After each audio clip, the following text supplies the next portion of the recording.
Buongiorno a tutti, il 13 ottobre ricorre la giornata mondiale della trombosi, giornata che è stata istituita per sensibilizzare e elevare l'attenzione globale a questa problematica potenzialmente pericolosa ma prevenibile.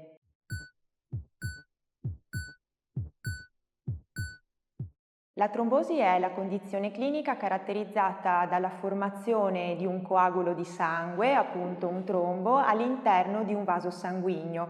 In questo modo viene ostruita la circolazione del sangue e si ha quindi la problematica derivante dalla ostruzione di un vaso sanguigno. A seconda della sede possono esserci delle trombosi arteriose che esitano nell'infarto miocardico acuto o nell'ictus ischemico. Oppure le trombosi possono situarsi in un vaso venoso. La conseguenza clinica sarà quindi la formazione di una trombosi venosa profonda che può situarsi nei vasi venosi delle gambe, delle braccia, ma anche cerebrale, della retina e dei vasi addominali. Nel suo insieme la trombosi venosa e la trombosi arteriosa costituiscono la prima causa di malattia e di morte in tutto il mondo. È quindi importante conoscere i sintomi e le strategie di prevenzione.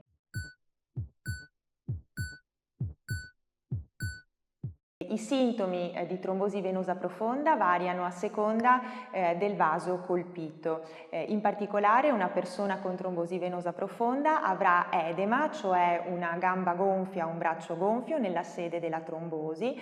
La zona gonfia sarà anche dolente, arrossata e calda rispetto alle altre parti del corpo. Inoltre, se il paziente insieme alla trombosi presenta anche l'embolia polmonare, avremo anche dolore toracico, mancanza di fiato anche per gli sforzi lievi e se l'embolia polmonare coinvolge anche il cuore si possono avere perdite di coscienza improvvise fino anche alla morte improvvisa. È pertanto importante instaurare il prima possibile il trattamento appropriato.